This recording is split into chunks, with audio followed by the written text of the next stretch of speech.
Le président, bonjour. Je m'entends pas. Est-ce que ça marche? Oui. Bonjour.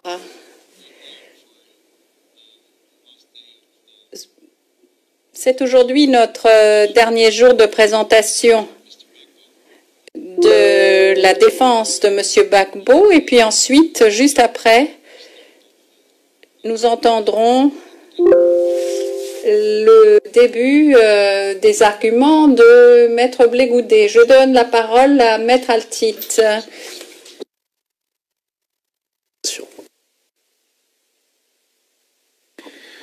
Thank you very much, Maître Altit.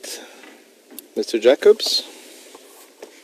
Merci, Maître Altit. Maître Jacobs. Monsieur le Président, Madame, Monsieur les juges,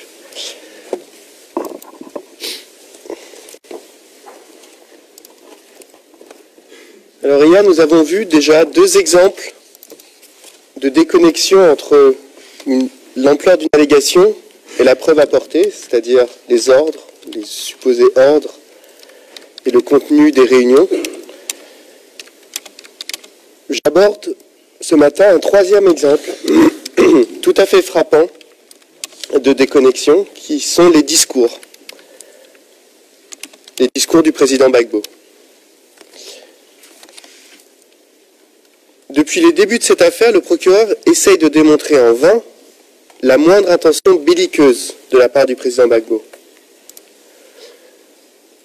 Vous vous souviendrez peut-être qu'en 2016, lors des déclarations d'ouverture, nous soulignions l'absurdité qu'il y avait pour le procureur à essayer de construire son cas sur le fait qu'un homme qui s'est battu toute sa vie pour la démocratie et le multipartisme aurait tout à coup décidé, à la seconde où il aurait été élu en 2000, de concevoir un plan commun pour rester au pouvoir par tous les moyens. Et je vous renvoie à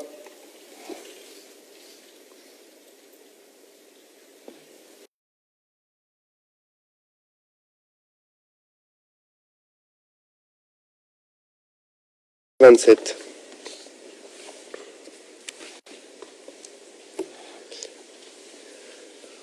Tout aussi déconnecté de la réalité est l'interprétation que vous propose le procureur depuis le début des différents discours de Laurent Gbagbo,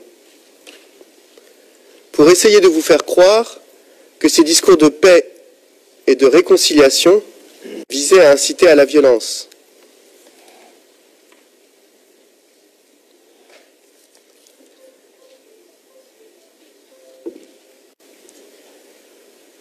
Pourtant, lorsque l'on prend le temps d'écouter ces discours, l'on constate aisément que le procureur fonde toujours son interprétation sur une déformation incroyable des propos du président Gbagbo, en isolant par exemple un bout de phrase,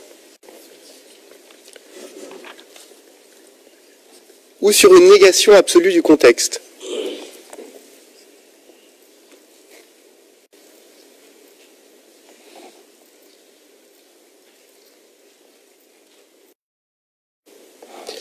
Vous avez pu constater dans nos soumissions écrites l'ampleur de la mauvaise foi du procureur lorsqu'il s'agit pour lui de parler des déclarations du président Gbagbo.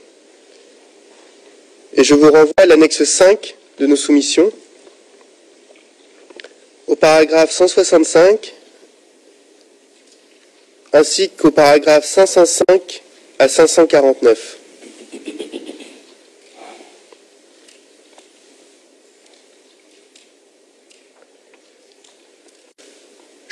Je ne vais pas revenir en détail sur chaque discours. La Chambre pourra aisément les lire, les écouter et constater qu'aucun, je dis bien aucun,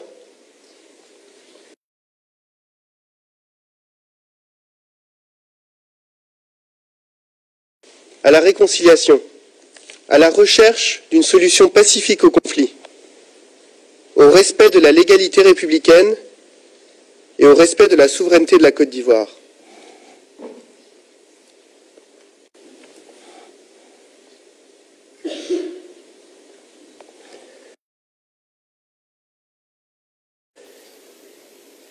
déceler une quelconque intention criminelle relève du fantasme.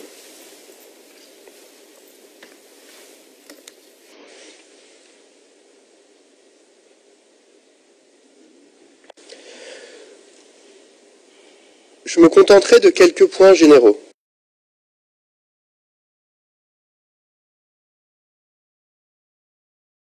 À quel point le procureur est obligé de faire fi du contexte dans lequel un discours est prononcé, pour en faire l'instrument de la mise en œuvre d'un plan commun.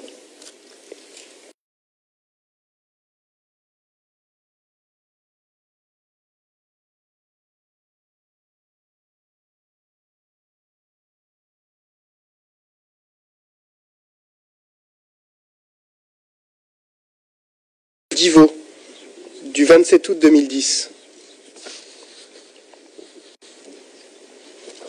Lors de l'inauguration d'une compagnie de CRS dans la ville.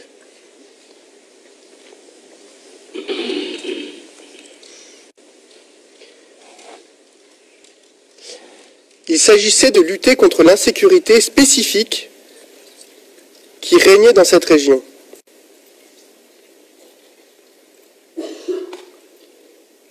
Ce que confirmera P46 lors de son contre-interrogatoire.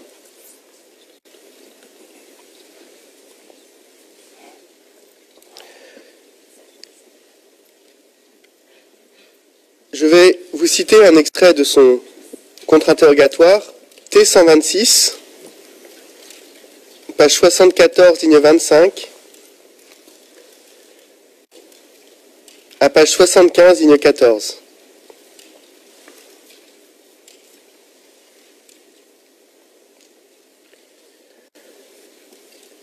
Alors, la question qui était posée était, alors première question, parce que ce n'était pas extrêmement clair, pourquoi, à votre connaissance, pourquoi une compagnie républicaine de sécurité a-t-elle été installée à Divo?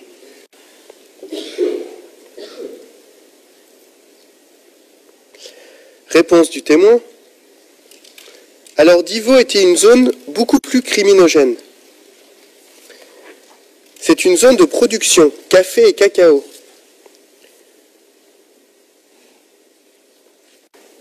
Une zone où il y a eu beaucoup d'attaques. Et donc, en mettant une unité d'intervention en ces lieux, ça peut favoriser la lutte contre l'insécurité.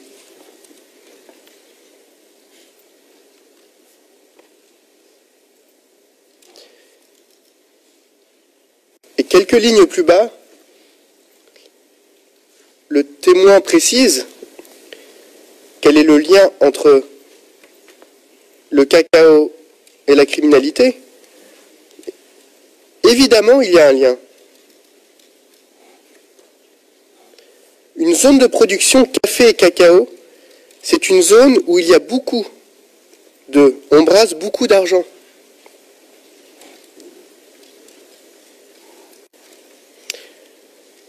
L'acheteur vient donner l'argent en espèces, malheureusement, aux producteurs de café et cacao. Et donc la nuit, les bandits passent pour récupérer.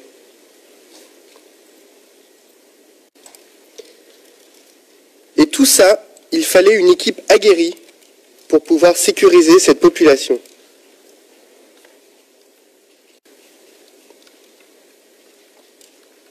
Fin de citation.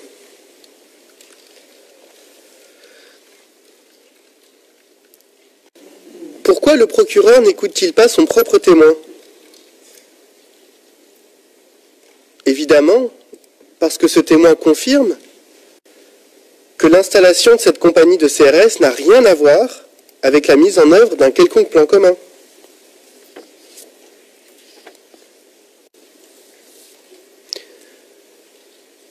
D'ailleurs, ce contexte rend étonnante l'affirmation du procureur selon laquelle, quand le président Gbagbo utilise le mot « bandit » dans son discours de Divo, cela porterait sur ses opposants politiques. Et je vous renvoie au transcrit T222, page 13, lignes 12 à 18.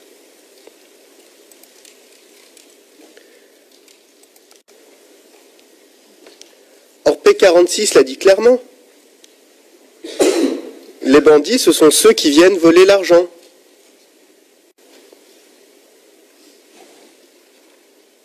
Il n'y a pas de complot ici. Pas de sens caché. Lorsque le président Gbagbo parle de bandits, il pense à des bandits.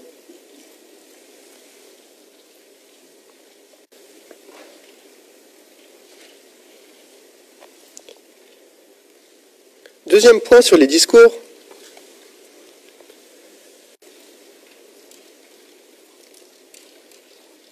Le procureur s'appuie sur le fait que Laurent Gbagbo a continuellement rappelé dans ses discours qu'il était le président légitimement élu de Côte d'Ivoire, en raison d'une décision du Conseil constitutionnel.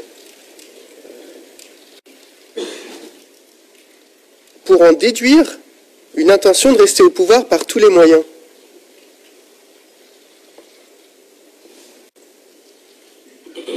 Mais quel est franchement le rapport ?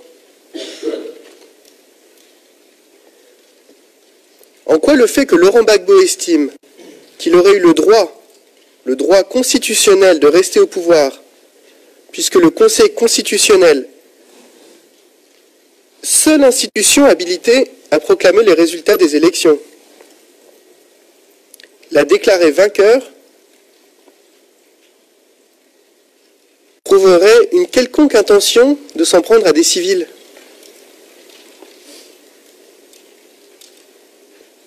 Il n'y a aucun lien entre les deux affirmations.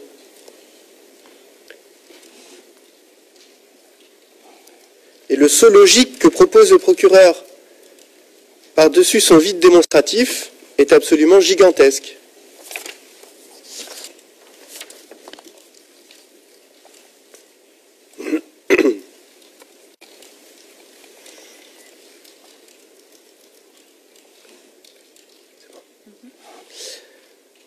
Troisième point sur les discours. Le procureur reproche à Laurent Gbagbo d'avoir, comme le procureur le dit, diabolisé Alassane Ouattara. Je vous donne un exemple au paragraphe 1211 de sa réponse, par exemple.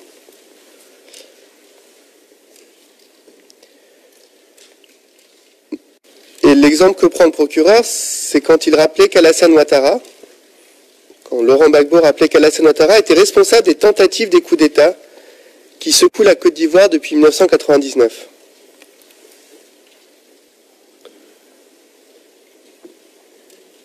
Transcrit T221, page 67, lignes 3 à 13.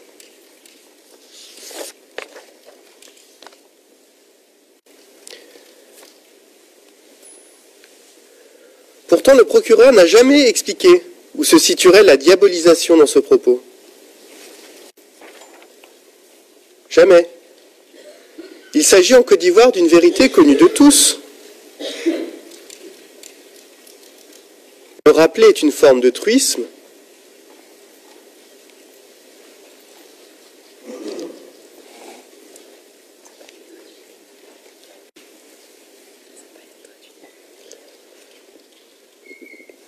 Je répète ma dernière phrase, le rappeler est donc une forme de truisme, une banalité, si vous préférez.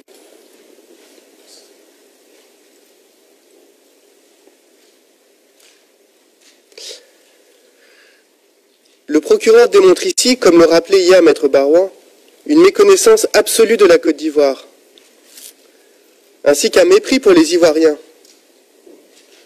en imaginant qu'énoncer un fait aussi banal pourrait inciter quiconque à la violence.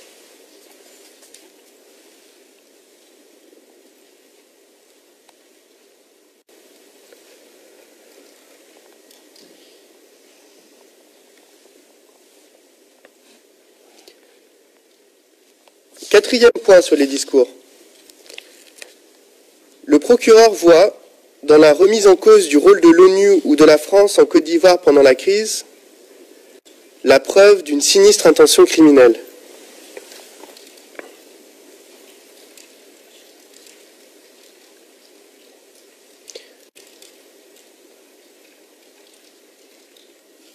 là encore, il n'est pas très clair pourquoi.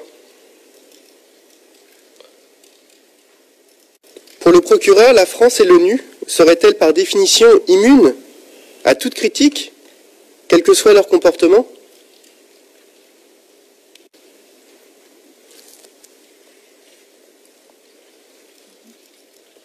C'est assez étonnant de tenir cette position lorsque l'on sait qu'il existe des bibliothèques entières d'ouvrages, d'articles, d'études consacrés au comportement de la France en Afrique depuis les indépendances et son interventionnisme, notamment dans ses anciennes colonies.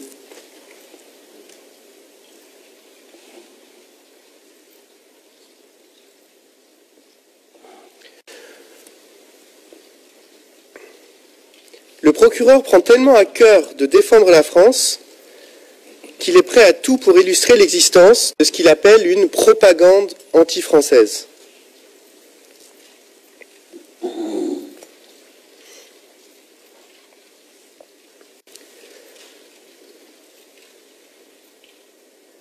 Ainsi, et je vous renvoie à l'écriture 998, annexe B2, à la page 436, par exemple, le procureur qualifie à plusieurs reprises de propagande anti-française le simple fait qu'il ait été évoqué à la RTI des soupçons de financement de la campagne électorale du président français de l'époque Nicolas Sarkozy par Mouammar Kadhafi.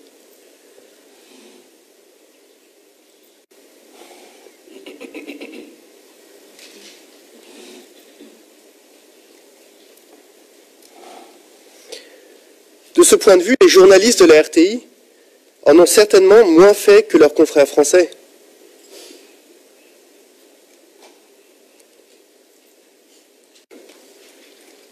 Et il est de notoriété publique, il ne vous aura pas échappé, qu'est pendante en France une procédure fondée sur des accusations de financement illégal de la campagne de Nicolas Sarkozy par Kadhafi.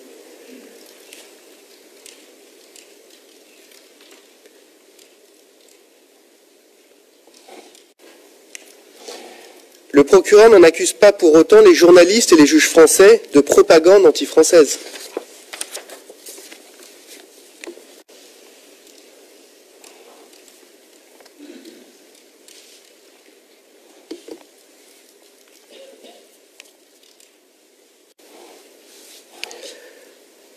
L'on a bien vu ici, à travers ces trois illustrations, les ordres, les réunions, les discours, que le procureur, faute de véritables preuves, est obligé de proposer des extrapolations sans fondement pour tenter de prouver ce qui est pourtant le cœur de ces allégations.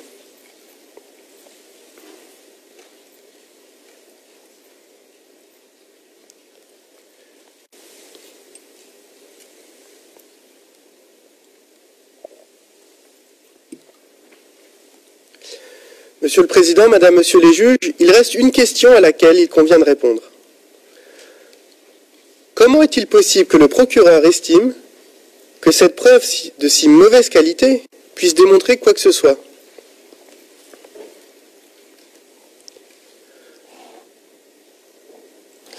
Pour répondre à cette question, il faut remonter un pas en arrière et analyser ce que le procureur pense qu'il doit démontrer.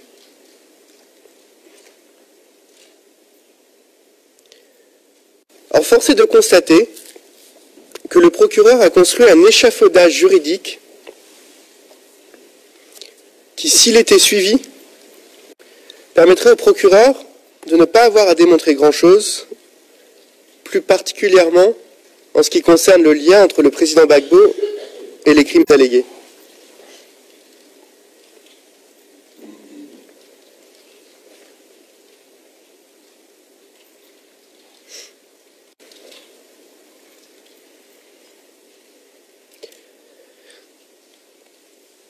Nous avons expliqué dans nos soumissions en quoi le procureur n'a prouvé aucun des éléments juridiques permettant d'établir ni l'élément contextuel des crimes contre l'humanité, ni les éléments des modes de responsabilité.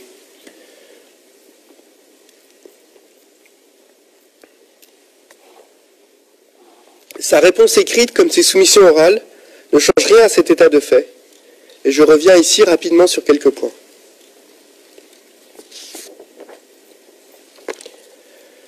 D'abord sur l'élément contextuel des crimes contre l'humanité.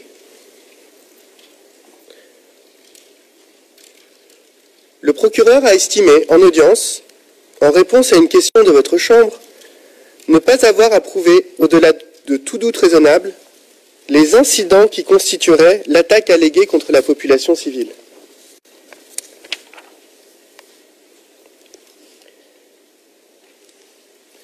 Et je vous renvoie au transcrit T223, page 43, lignes 9 à 23.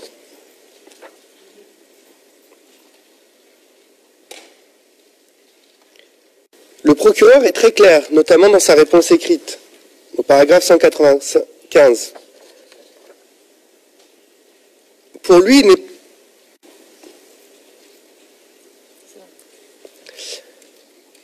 et je cite, « Pour établir le comportement nécessaire, il n'est pas nécessaire de montrer qu'une chambre de première instance pourrait conclure que chacun, ou effectivement l'un de ces événements, est établi conformément à la norme requise. »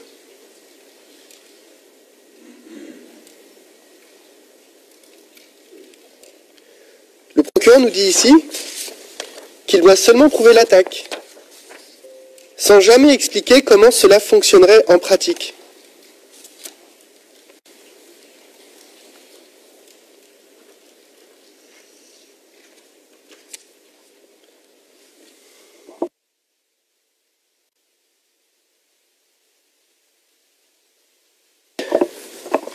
Donc pour être clair, le procureur allègue des incidents, mais affirme qu'il n'aurait besoin d'en prouver aucun. Aucun, il dit bien aucun, même pas un seul, dans sa réponse, au-delà de tout doute raisonnable, mais seulement de l'attaque. Et donc ce lien entre les incidents et l'attaque n'est pas expliqué. En pratique, comment ça marche? Comment on prouve une attaque au-delà de tout doute raisonnable sans prouver les incidents? Comment il peut prouver une attaque sans avoir prouvé un seul fait constitutif de cette attaque, au-delà de tout doute raisonnable?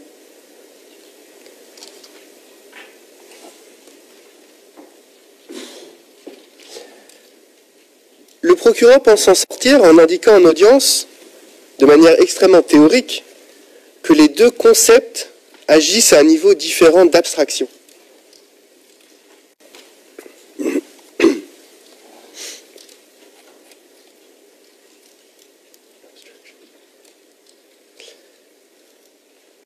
Mais cela ne veut rien dire, et vise juste à cacher le fait que le procureur n'a prouvé de manière sérieuse, pour aucun des incidents sur lesquels il se repose, ni quels seraient les auteurs des incidents, ni quelles en seraient les victimes.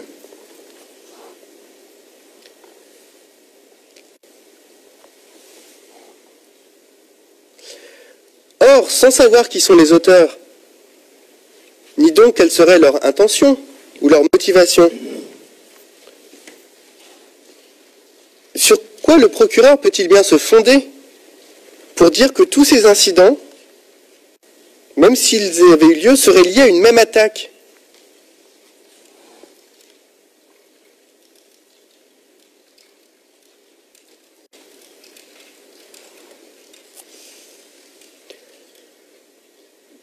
C'est de la pure spéculation. De la même manière, sans les victimes, sans établir qui seraient les victimes de ces attaques alléguées, sur quoi le procureur se fonde-t-il pour affirmer que ces victimes auraient été la cible intentionnelle d'une attaque? Là encore, c'est de la spéculation.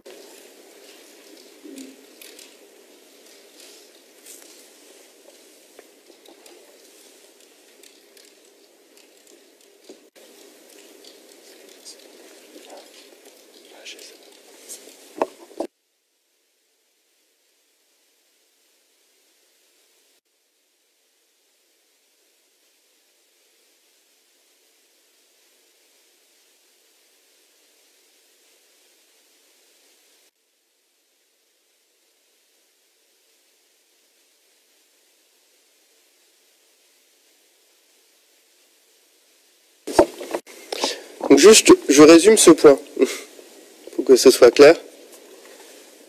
Si on n'identifie pas les auteurs, on ne peut pas lier une attaque alléguée à un plan. Si on n'identifie pas les victimes, on ne peut pas affirmer que ces victimes qu'on ne connaît pas seraient les cibles d'une attaque. Et donc si l'on suivait le procureur et ces distinctions abstraites entre l'attaque et les incidents, il faudrait accepter qu'une accumulation de conclusions spéculatives et hypothétiques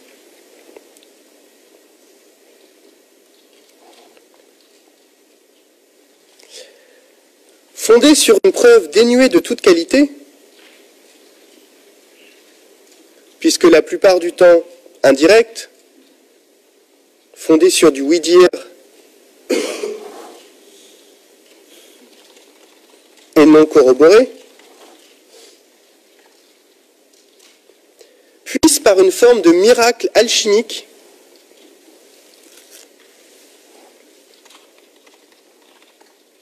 se transformer en une preuve au-delà de tout doute raisonnable.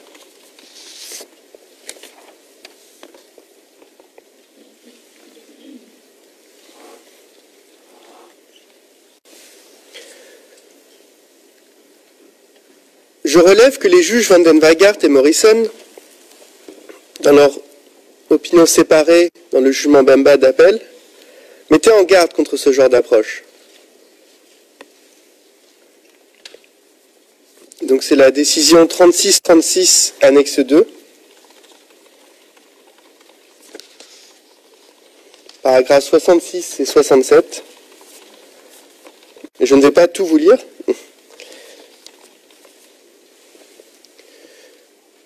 Mais vous noterez par exemple à la page 66 que les juges indiquent que chacun des faits essentiels doit être prouvé conformément à la norme applicable.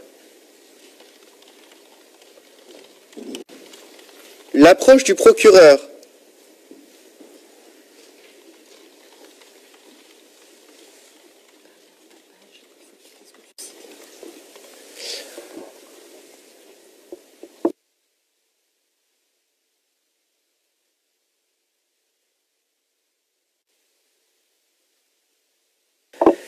donc juste pour être clair, je citais paragraphe 66.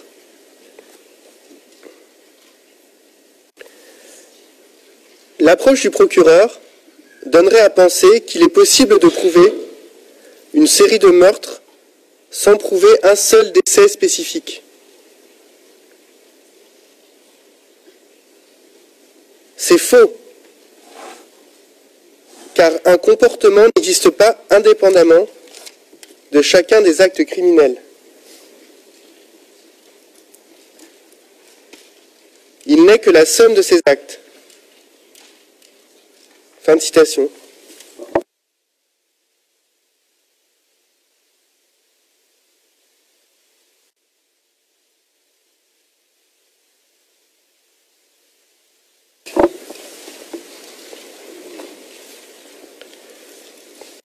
Les juges continuent au paragraphe 67. Et je cite.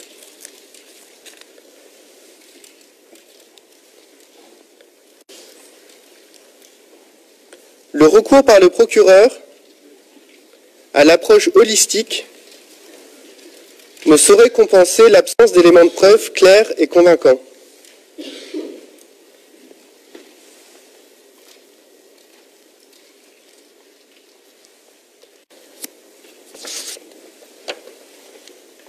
Fin de citation.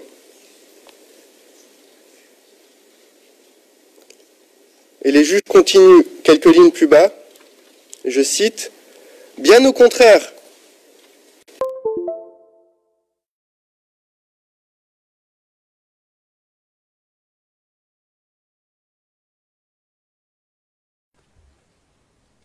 qui sont dépourvus de pertinence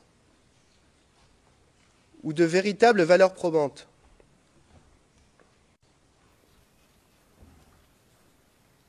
Et tirer des conclusions sur la base d'une illusion de corroboration. » Fin de citation.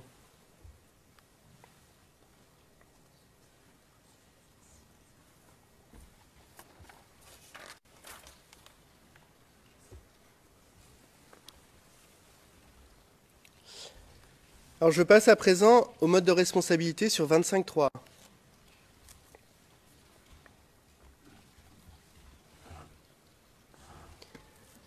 Il convient de rappeler que ce mode de responsabilité de la coaction indirecte est un mode de responsabilité extrêmement large.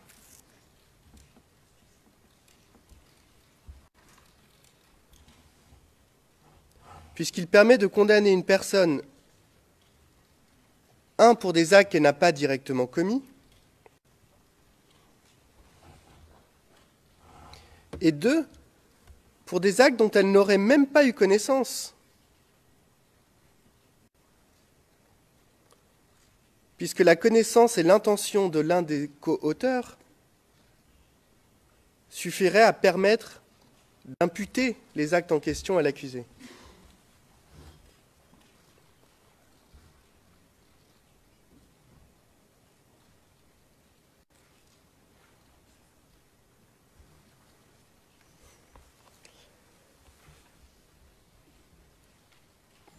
La combinaison de ces deux critères a pour conséquence que le lien entre l'accusé et les crimes allégués peut avoir un caractère très ténu. Mais il faut un lien. Confronté à un mode de responsabilité aussi large, qui semble étirer à l'extrême, voire la nier, la notion de responsabilité pénale individuelle,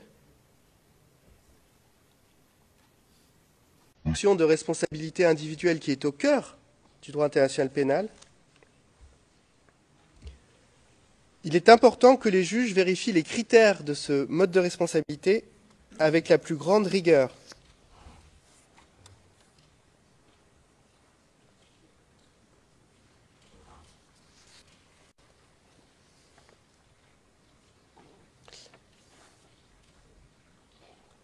Afin d'éviter que ce mode de responsabilité ne se transforme en une forme de responsabilité sans faute, collective, par association,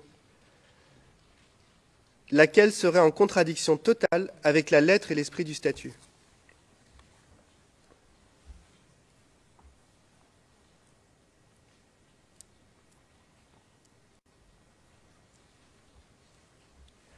Par conséquent, la Chambre doit vérifier que le procureur a effectivement démontré, au-delà de tout doute raisonnable, que tous les critères d'application du mode de responsabilité sont établis, sont remplis.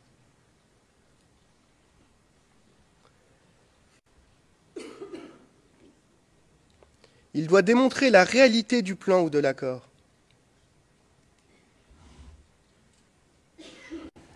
En quoi ce plan ou cet accord serait criminel ? Qui sont exactement les co-auteurs ? Quel est le rôle de chacun des co-auteurs allégués dans le plan ?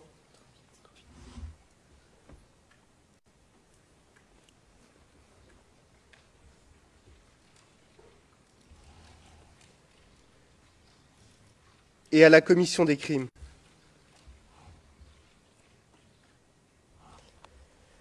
Quelle est concrètement l'étendue du contrôle qu'auraient eu ces co-auteurs sur l'organisation ?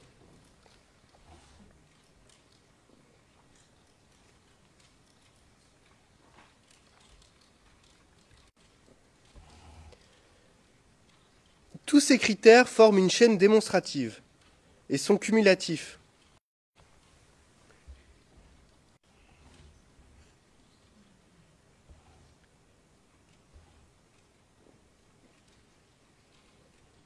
Si l'un devait manquer, il ne pourrait y avoir condamnation.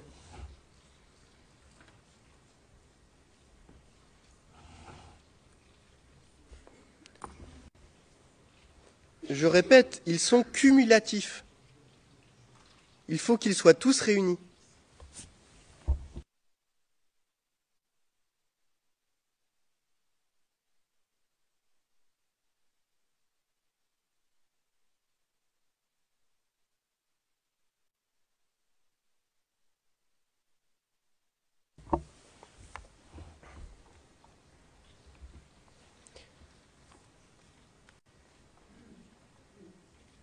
si l'un de ces critères devait à manquer, il ne pourrait logiquement y avoir, la responsabilité de l'accusé ne pourrait être engagée.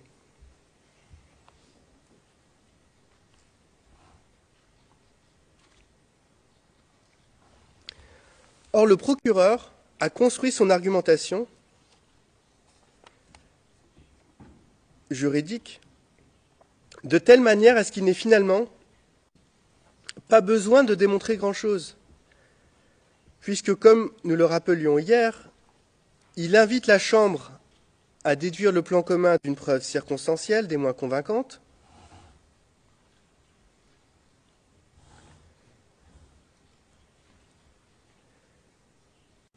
affirme qu'un cercle d'initiés dont il ne définit jamais les conditions d'appartenance aurait mis en œuvre cet énigmatique plan commun.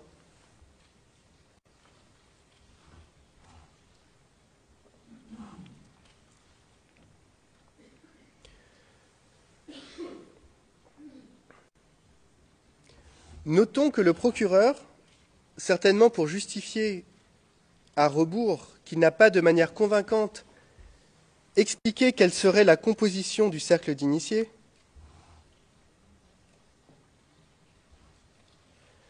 nous affirme pour la première fois dans sa réponse,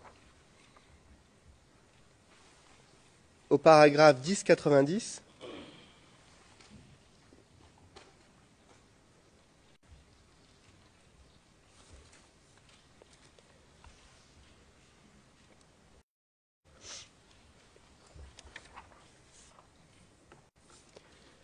et je cite, que les preuves selon lesquelles l'accusé avait interagi avec des tierces personnes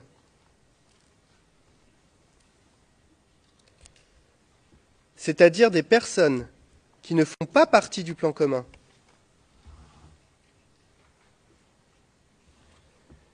mais agissent en vue de sa mise en œuvre,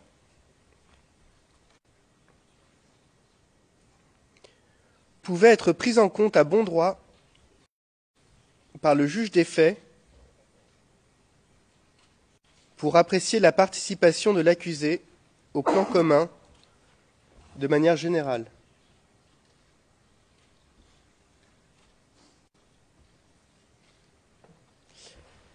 Par conséquent,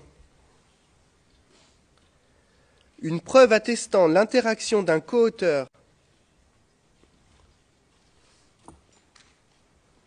avec un outil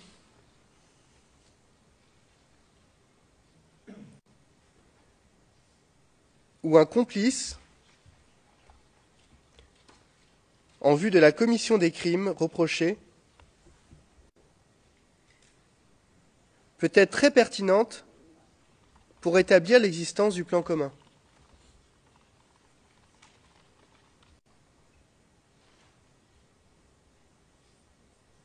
Fin de citation.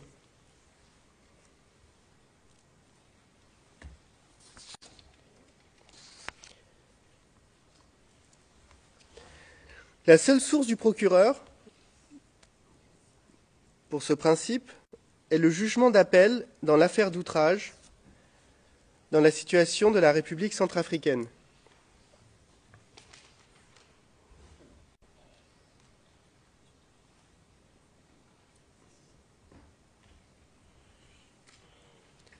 Et je parlais de l'affaire d'outrage.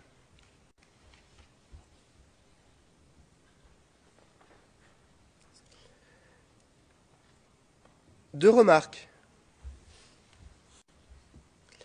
Premièrement, s'appuyer sur cette affaire d'outrage est assez étonnant, puisqu'une telle affaire n'a rien à voir avec un procès pour crime contre l'humanité, que ce soit au niveau factuel ou juridique.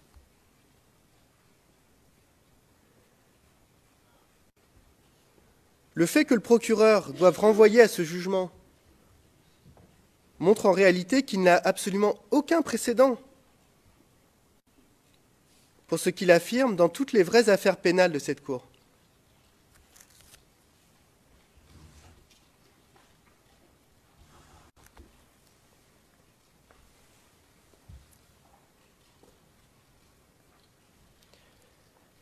Deuxièmement, si l'on regarde le jugement d'appel,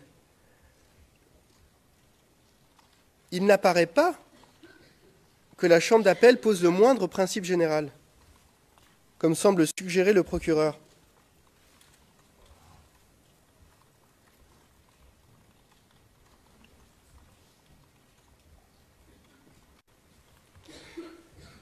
Mais se limite à une évaluation du caractère raisonnable ou non d'une conclusion factuelle à laquelle était arrivée la Chambre de première instance.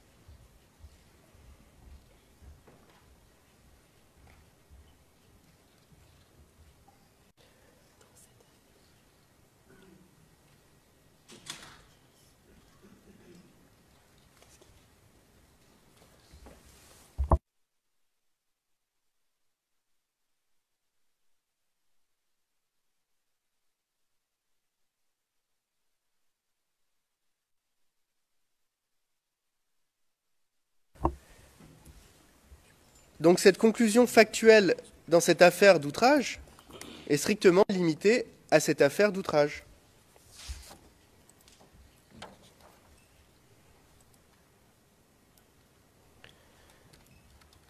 D'ailleurs, notons que dans sa réponse, le procureur met les mots « outil » et « complice » entre guillemets, comme si quelqu'un d'autre avait utilisé ces termes, peut-être la chambre d'appel dans l'affaire d'outrage. Mais ce n'est pas le cas. Donc il n'y a pas de principe général.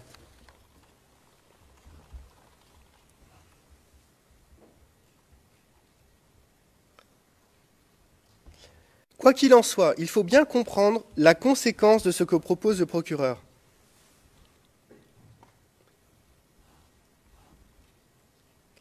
S'il était suivi, cela lui permettrait de ne jamais avoir à réellement démontrer la réalité du cercle d'initiés ou sa composition exacte.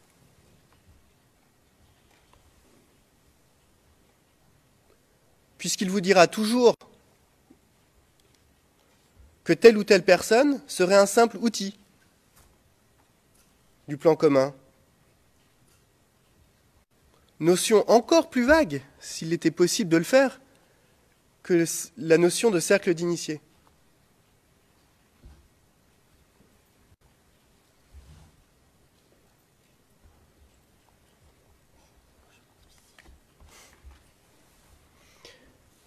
Ce flou permet au procureur d'affirmer, au gré de ce qu'il arrange, que tel ou tel événement, que telle ou telle réunion, que tel ou tel incident allégué serait lié au plan commun.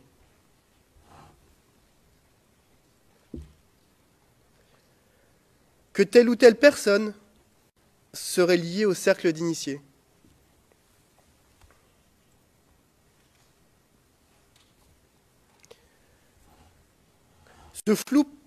Surtout ce flou permet au procureur d'éviter de devoir prouver le moindre rapport avec le président Gbagbo, puisqu'il renverra toujours à ce magma imprécis que constituerait le cercle d'initiés.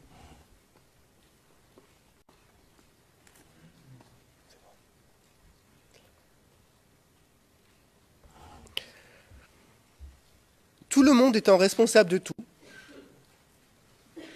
par définition, indépendamment de la moindre preuve concrète.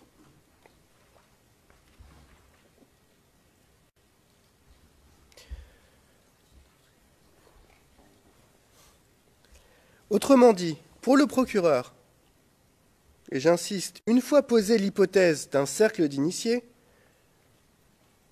tout serait lié à celui-ci, et donc au plan commun. Qu'importent les circonstances particulières de chaque allégation.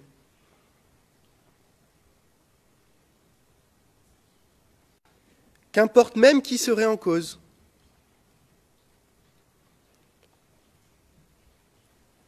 Cette personne, quelle qu'elle soit, est immédiatement intégrée par le procureur au supposé cercle d'initiés.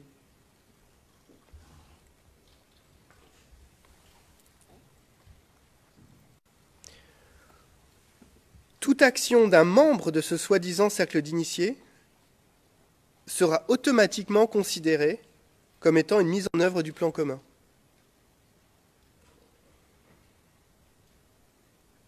Et donc toute conséquence de cette action sera automatiquement attribuée à tous les membres allégués du cercle d'initiés.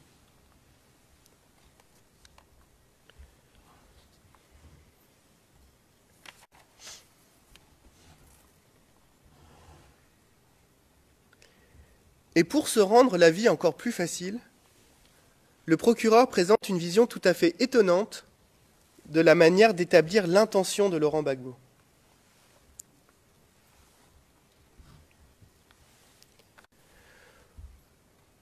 Au titre de l'article 30 du statut,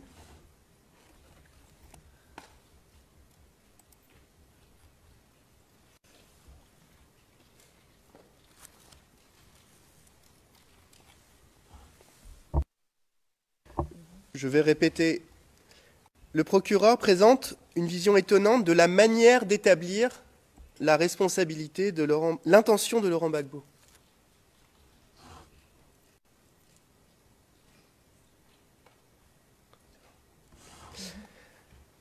Au titre de l'article 30 du statut, une personne ne peut être tenue responsable pour des crimes que si l'élément matériel du crime est commis avec intention et connaissance.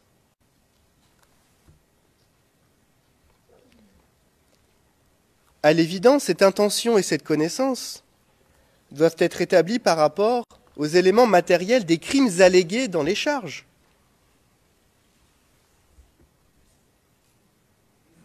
Puisque c'est sur ces crimes-là qu'on essaie de condamner une personne.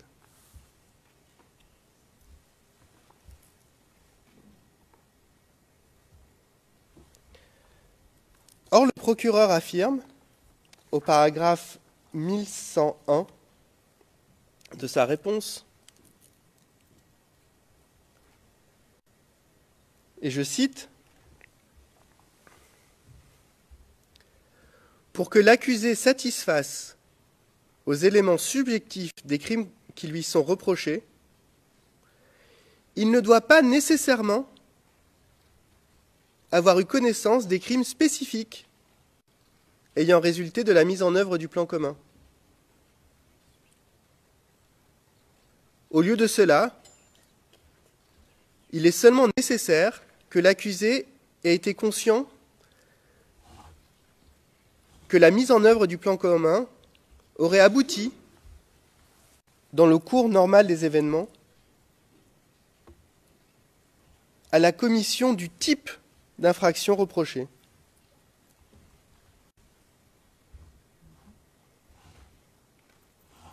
Fin de citation.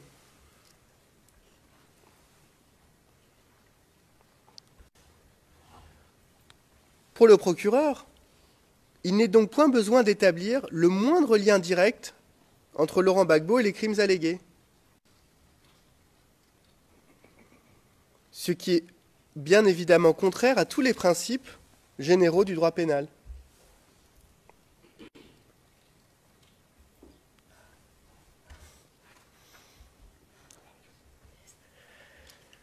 Notons que le procureur, pour tenter de justifier sa position, se repose en note de bas de page de 1980 et de 1981, sur 3 jugements du TPY.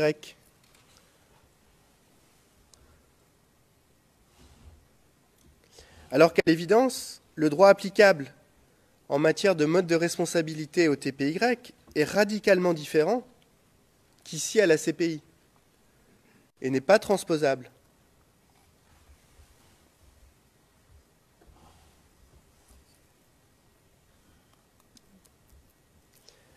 Par ailleurs, le procureur renvoie toujours à ce même jugement d'appel dans l'affaire d'outrage.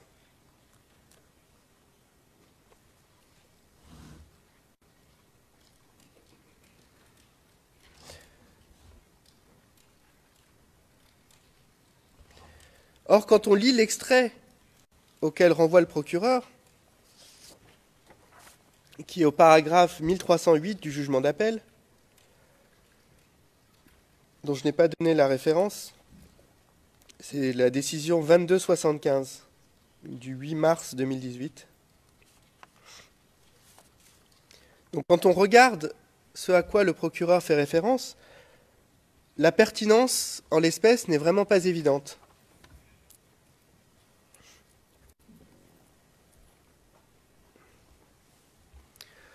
En effet, l'un des accusés soulevait comme moyen d'appel le fait que la chambre de première instance n'aurait pas établi la connaissance de l'accusé sur le contenu de faux témoignages de 2 témoins et donc que sa responsabilité ne pouvait être engagée.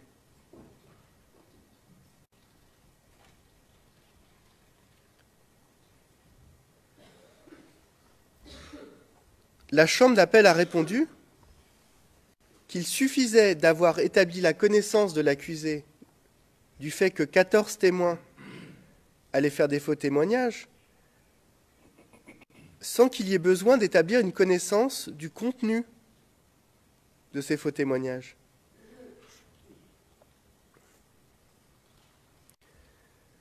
Contrairement à ce qu'affirme le procureur, dans sa réponse, la chambre d'appel ne parle à aucun moment de type de crime, de manière vague.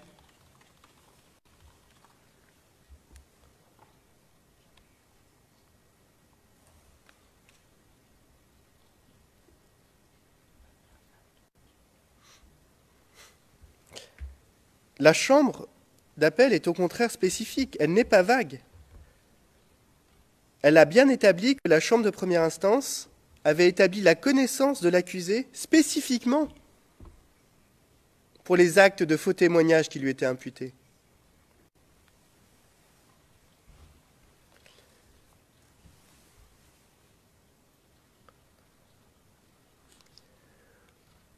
Au final, ce manque de rigueur dans l'argumentation juridique explique, sur ce mode de responsabilité, le manque de rigueur dans la démonstration factuelle. Et explique pourquoi, malgré 1000 pages de réponses,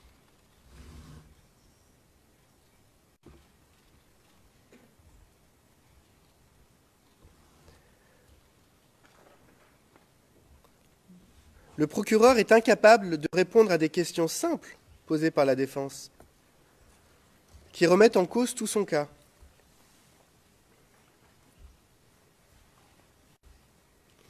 La liste est longue. Je ne prends que quelques exemples.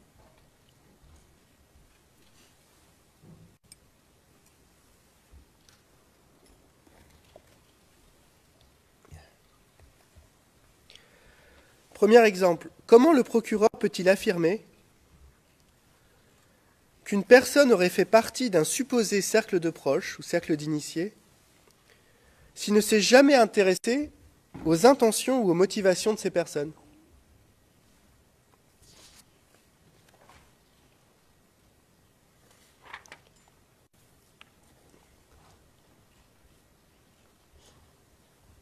Aux motivations des personnes, pas du cercle, je précise.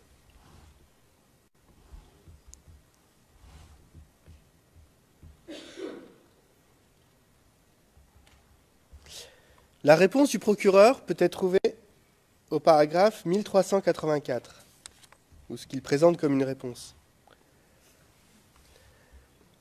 Et je cite :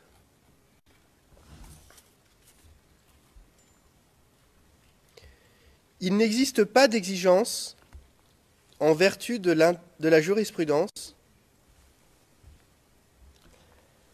de prouver l'intention criminelle de chaque personne d'être un membre de l'entourage immédiat. Comme indiqué précédemment, il suffit que l'accusation démontre que des personnes non poursuivies partageaient un plan commun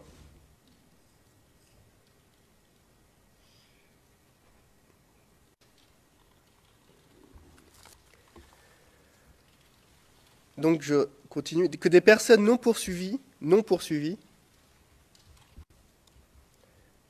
partageaient un plan commun avec l'accusé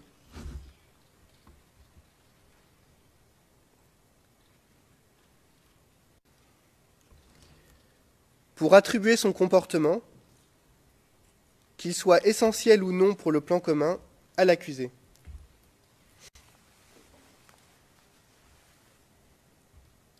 Fin de citation.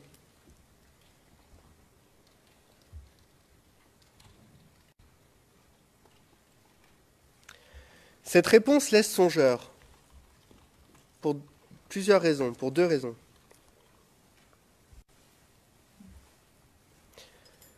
Premièrement, le procureur consacrait une section entière de son MTB à nous annoncer qu'il allait prouver que les membres du supposé cercle d'initiés partageaient l'objectif de maintenir Laurent Gbagbo au pouvoir.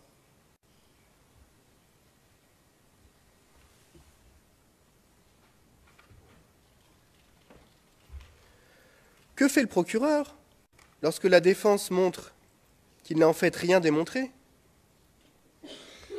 puisqu'il ne s'est pas intéressé à l'intention d'un quelconque membre de ce cercle d'initiés?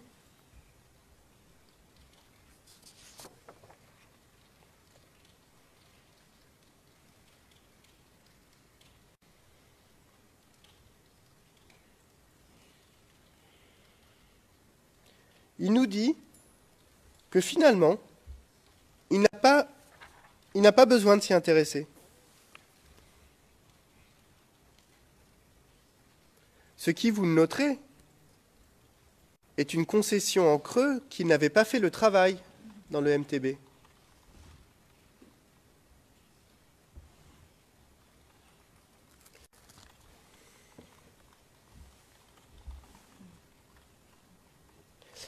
Deuxièmement et surtout, la pseudo-réponse du procureur ne résout rien au problème.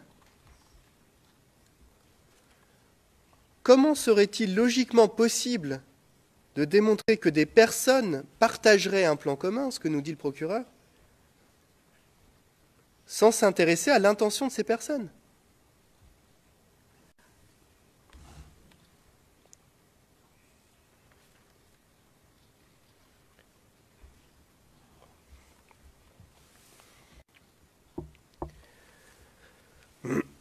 Deuxième exemple. Comment le procureur peut-il affirmer qu'il y aurait des promotions sur une base ethnique alors que la hiérarchie militaire était composée, et cela ressort des témoignages de tous les témoins militaires, de personnes de toutes origines?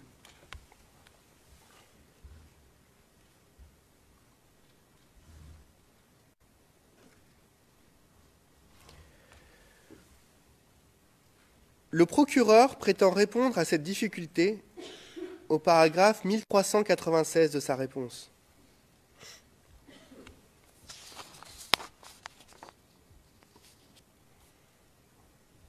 Mais c'est en fait une non-réponse, puisque dans ce paragraphe, le procureur nous invite à faire abstraction de cette question et d'aller voir d'autres éléments de preuve sur d'autres sujets. Mais pas sur ce sujet-là. Abstraction. Confronté à une difficulté, le procureur nous dit, avec le plus grand sérieux, qu'il suffit de l'ignorer.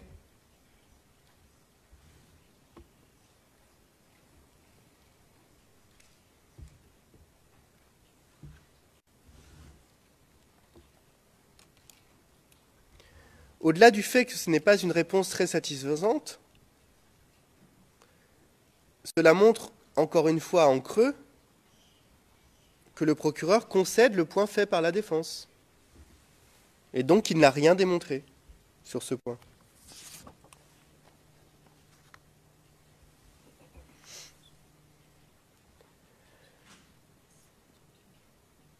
Le procureur revient aussi sur cette question au paragraphe 1476 de sa réponse. Et là, je vais vous citer.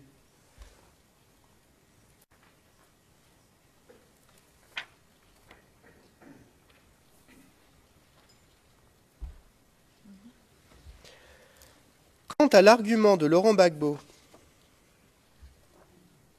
au sujet des sources de la deuxième phrase du paragraphe 57 du mémoire,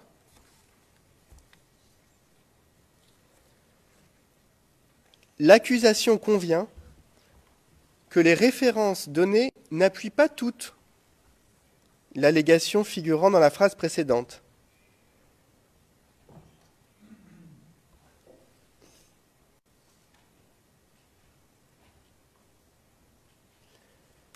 De promotion d'une politique de favoritisme ethnique au sein des FDS.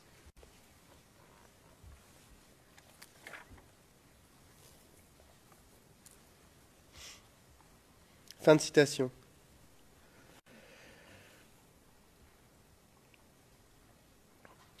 Les références données n'appuient pas toute l'allégation, concède le procureur.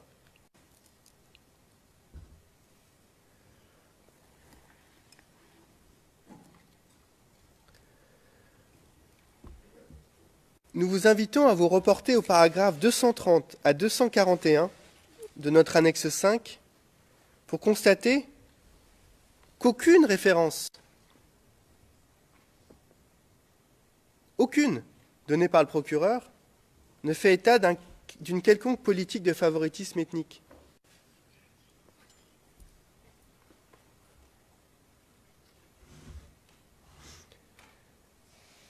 Deuxièmement, il est tout à fait incroyable de constater la facilité déconcertante avec laquelle le procureur concède qu'il ne démontre pas ses allégations dans son MTB.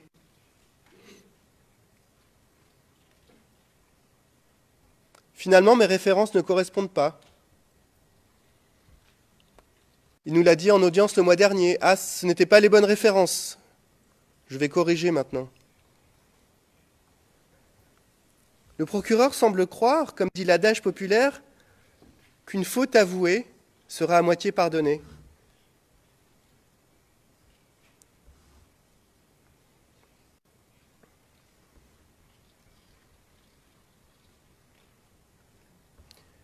Mais nous sommes ici dans une procédure pénale, une procédure judiciaire, qui doit être marquée par la plus grande rigueur. La faute avouée doit conduire à une seule chose, le constat de la vacuité du dossier.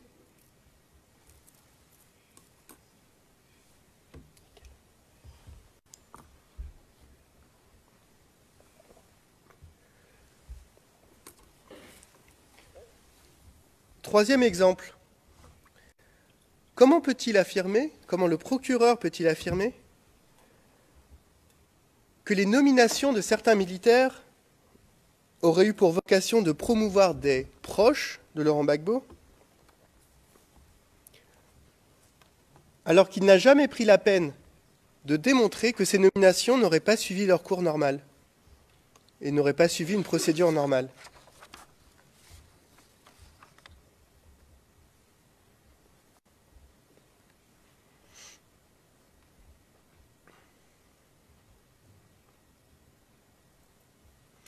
J'aimerais bien vous renvoyer à un paragraphe des 1000 pages, mais le procureur n'en parle pas.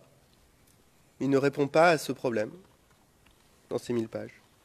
Il ne dit pas un mot sur l'absence patente d'informations, sur le processus de nomination et de promotion en Côte d'Ivoire. Mais sans information sur ce point, comment peut-il logiquement prouver qu'une quelconque nomination ou promotion serait anormale, serait le fruit de la mise en œuvre d'un plan commun?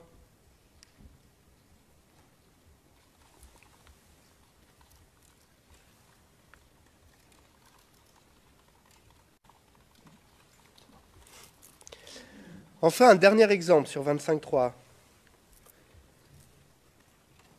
Celui de l'existence de la supposée structure parallèle,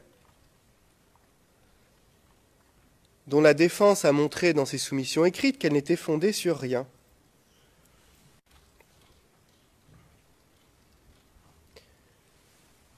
Et je vous renvoie au paragraphe 449 à 503 de notre annexe 5.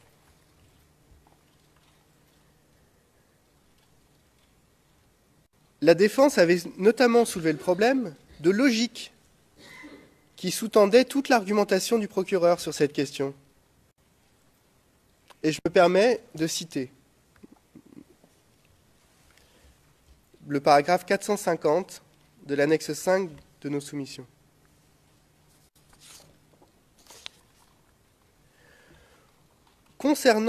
Je cite, « Concernant une prétendue structure parallèle, il convient de noter d'ores et déjà que son hypothétique existence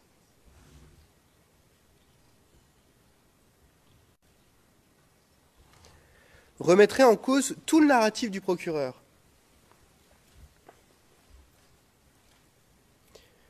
Tout au long du MTB, le procureur tente de convaincre son lecteur du caractère central du soi-disant Inner Circle, cercle d'initiés, qui comprendrait parmi ses membres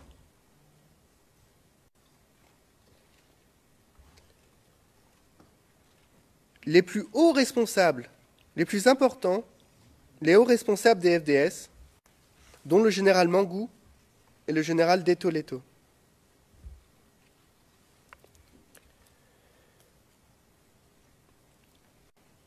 Mais pour convaincre le lecteur de l'existence d'une supposée structure parallèle,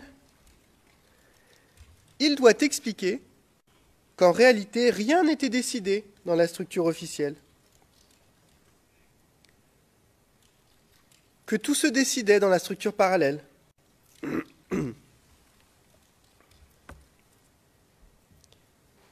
Autrement dit, que le général Mangou et les autres chefs militaires étaient mis de côté et n'étaient au courant de rien.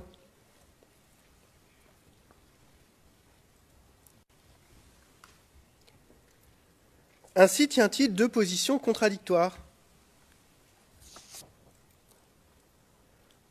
En résumé, si l'on suit la logique du procureur, le cercle d'initiés, Inner Circle, aurait mis en place une structure parallèle dans le but de contourner le Inner Circle et ses membres. Il y a à l'évidence un problème de logique dans le raisonnement du procureur. Fin de citation.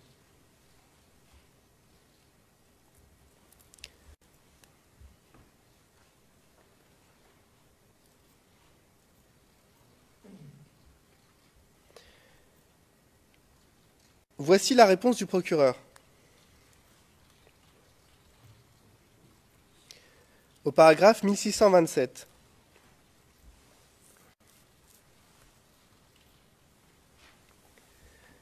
Et je cite.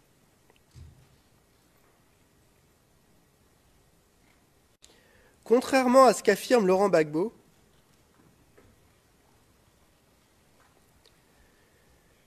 l'accusation ne laisse pas entendre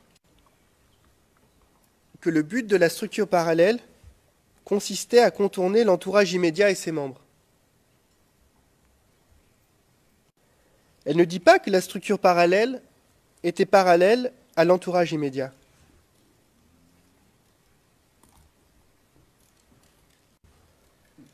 Mais plutôt à la chaîne de commandement normale.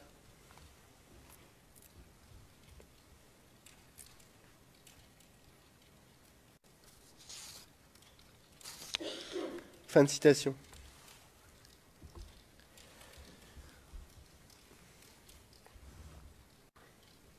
Mais il semblerait qu'ici, le procureur montre une méconnaissance de son propre narratif.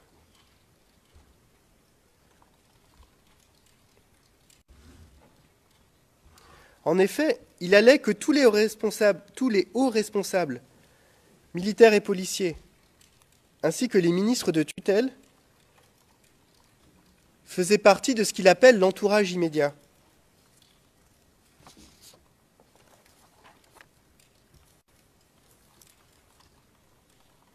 C'est donc que toute la chaîne de commandement normale faisait partie de l'entourage immédiat pour le procureur.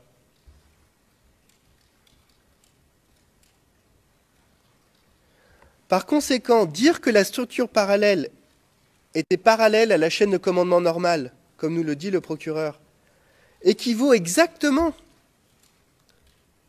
à dire qu'elle serait parallèle à l'entourage immédiat. Comme conséquence,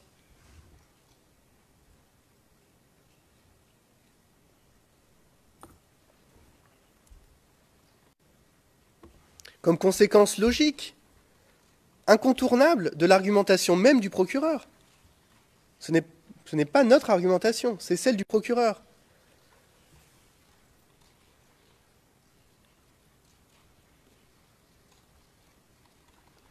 Demeure donc entière la question de savoir pourquoi les membres allégués du nébuleux entourage immédiat auraient eu un quelconque intérêt à créer une structure parallèle pour contourner la chaîne de commandement normale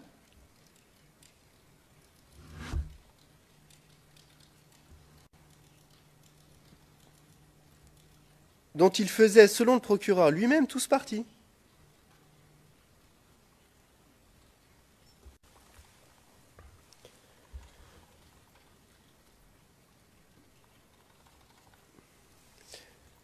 Un dernier point concernant 25.3. Il nous semble important de noter la fréquence avec laquelle, et j'ai déjà donné 2 exemples, le procureur, tout au long de la section de la réponse consacrée aux arguments de la défense sur 25.3,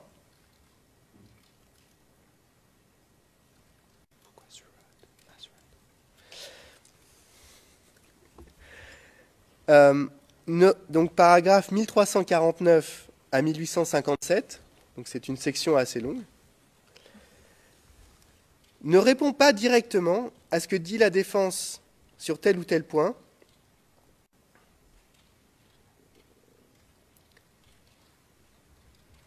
mais nous invite à ne pas considérer un élément de preuve de manière isolée et à considérer sa preuve dans son ensemble, nous dit-il.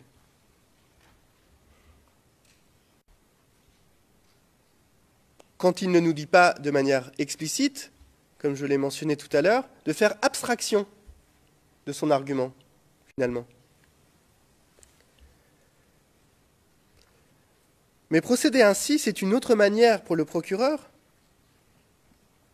de concéder, argument isolé, comme il dit, par argument isolé que la défense a raison, qu'il n'a pas prouvé ce qu'il dit qu'il allait prouver dans son MTB.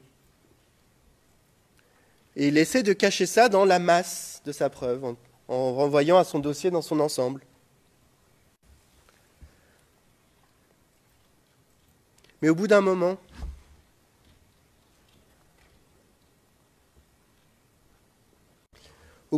Monsieur le Président, Madame, Monsieur les juges, suite à l'accumulation d'absence de réponse du procureur, suite aux réfutations de la défense, l'analyse de la preuve du procureur dans son ensemble ne pourra conduire qu'à une inévitable conclusion. Le dossier est vide dans son ensemble.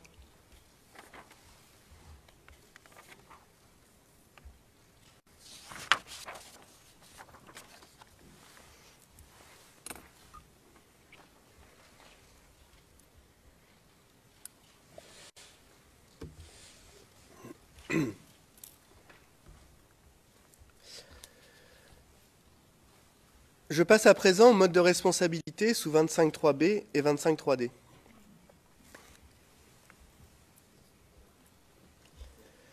Concernant ces modes de responsabilité, il convient de constater que le procureur développe exactement la même argumentation que sous 25.3, qu'il se fonde sur les mêmes éléments de preuve pour alléguer les mêmes choses. Par conséquent, montrer que le procureur n'a rien démontré sous 25.3 entraîne ipso facto que le procureur n'a rien démontré sous 25.3b et 25.3d.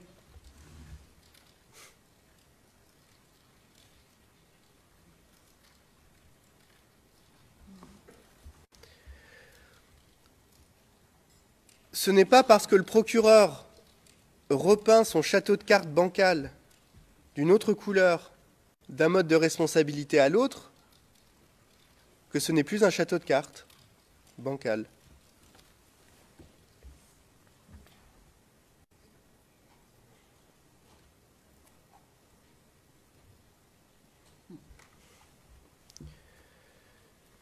Quelques points rapides sur 25.3b. Premièrement, il convient de constater que le procureur propose, comme pour 25.3, un cadre juridique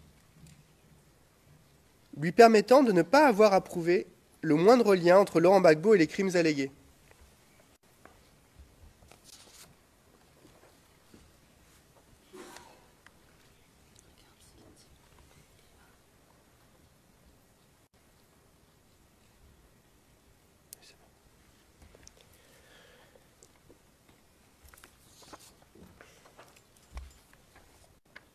Le procureur indique dans sa réponse, par exemple, paragraphe 1872, et je cite,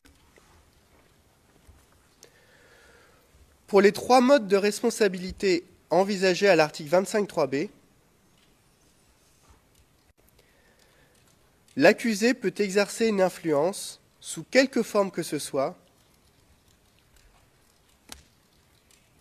et un ordre ou acte de sollicitation ou d'encouragement peut être exercé directement sur les auteurs physiques des crimes ou par l'intermédiaire d'une autre personne. » Fin de citation.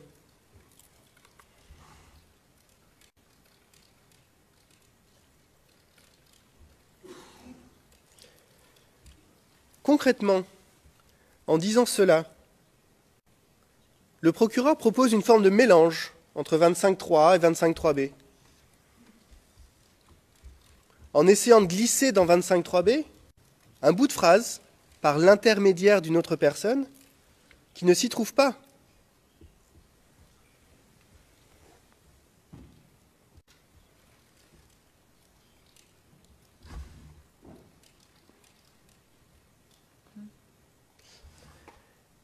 En d'autres termes, le procureur essaye d'inventer un nouveau mode de responsabilité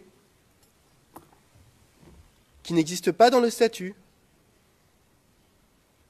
Une forme de co-sollicitation indirecte ou de co-ordonnée indirecte ou de co-encouragement ou incitation indirecte.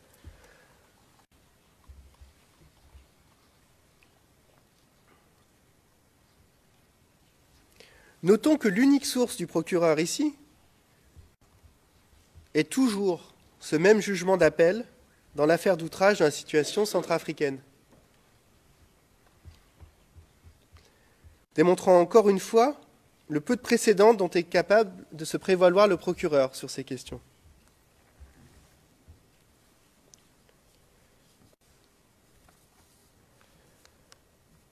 Le procureur aurait d'autant plus dû s'abstenir d'y renvoyer ici qu'une analyse de ce jugement d'appel sur ce point montre que la chambre d'appel, dans cette affaire d'outrage, s'est fondée pour affirmer que l'ordre, la sollicitation ou l'encouragement pouvait être fait par l'intermédiaire d'une autre personne sur une mauvaise compréhension flagrante du jugement d'appel dans l'affaire Akayesu au TPIR.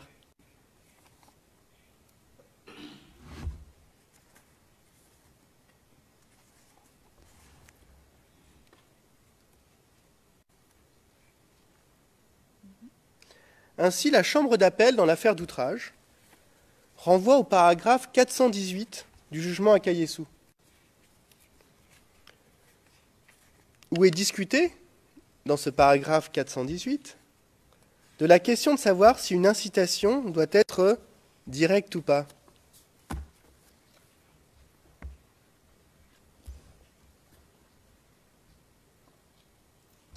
Mais c'est là qu'apparaît la confusion.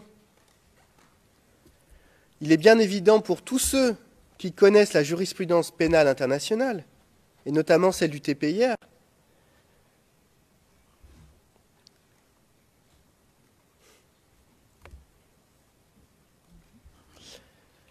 que la question du caractère direct ou indirect d'une incitation dans cette jurisprudence se rapporte à la substance du discours.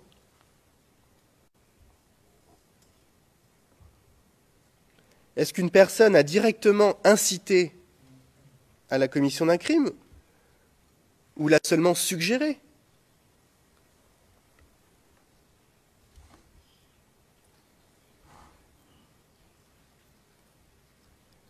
Ça ne se rapporte absolument pas à la question de savoir si l'incitation, la sollicitation ou l'ordre serait faite par une autre personne.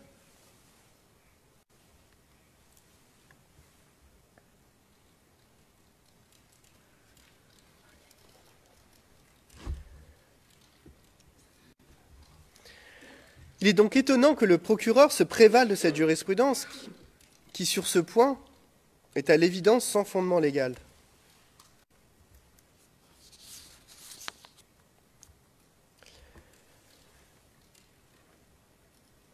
Deuxièmement, toujours sur 25.3b, il convient de relever que puisque le procureur a été incapable de démontrer l'existence du moindre ordre visant à commettre des crimes relevant de la Cour, ce qui est une exigence juridique du statut, encore une fois, la responsabilité de Laurent Gbagbo ne peut être engagée sur ce point.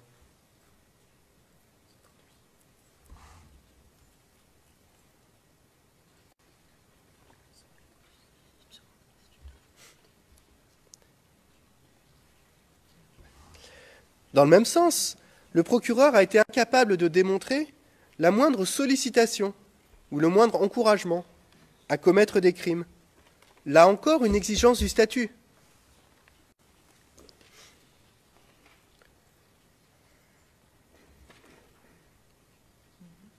Il n'a pu trouver le moindre encouragement dans les discours publics de Laurent Gbagbo,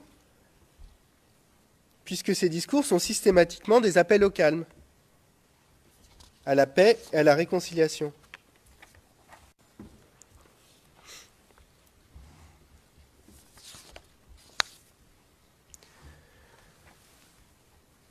Troisièmement, la défense relève que puisque le procureur ne démontre l'existence d'aucun ordre, aucune sollicitation ou aucun encouragement à visée criminelle,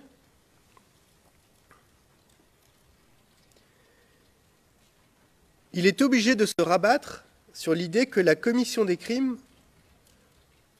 aurait été prévisible dans ce qu'il appelle le cours normal des événements.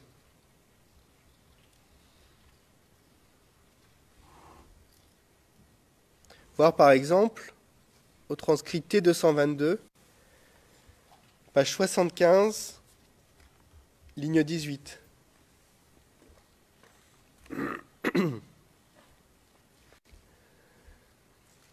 Notons que ce critère de cours normal des événements est déjà en soi problématique, puisqu'il exige un exercice intellectuel forcément spéculatif.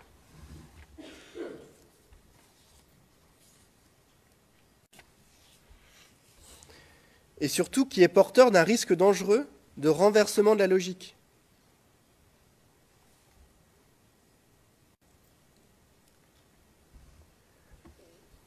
Ce renversement qui équivaudrait à dire que parce qu'un événement se serait produit, il serait forcément prévisible.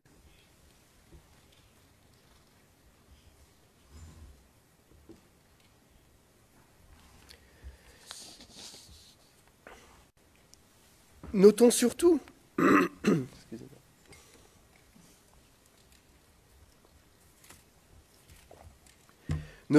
que la façon dont le procureur utilise ce critère dans sa réponse le rend absolument inopérant, puisqu'il ne le relie jamais, comme partout, sur tous les modes de responsabilité, il ne le relie jamais aux crimes allégués.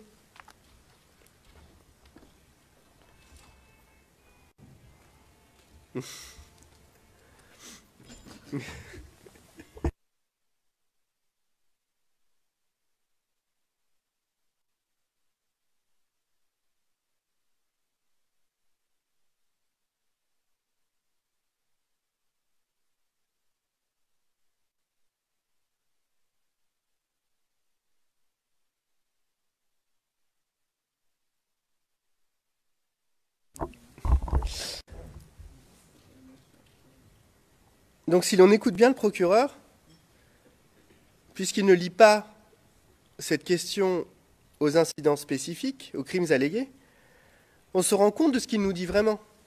Le fait qu'en période de conflit armé et de tension, il puisse se produire des actes qui pourraient ou non être qualifiés de crimes de guerre ou de crimes contre l'humanité par la suite,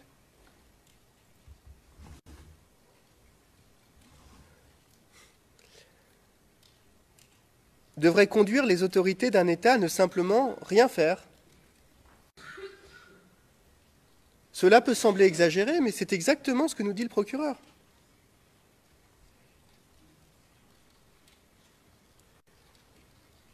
Il existe des rumeurs d'une marche insurrectionnelle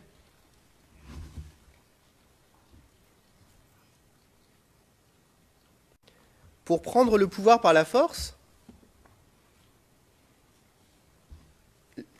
Les forces de sécurité auraient dû s'abstenir de mettre en place le moindre dispositif de sécurité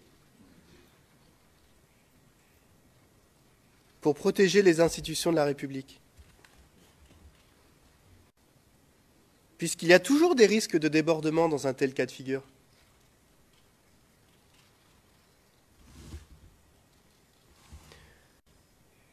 Les rebelles mènent des opérations militaires pour occuper Abobo.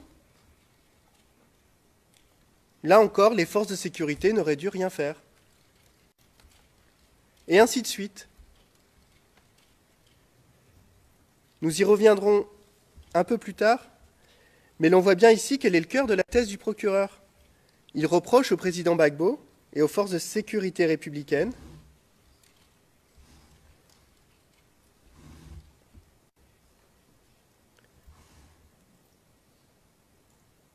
de ne pas avoir tout simplement capitulé devant les rebelles.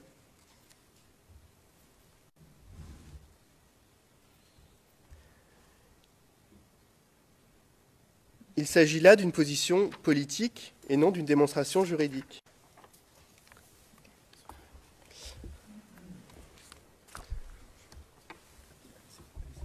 Je pense que j'en ai pour une petite demi-heure après la pause, Monsieur le Président. Ok. Le Président, bien, merci. Nous allons donc faire la pause et nous reviendrons à 11h30 pour le deuxième volet d'audience. Merci.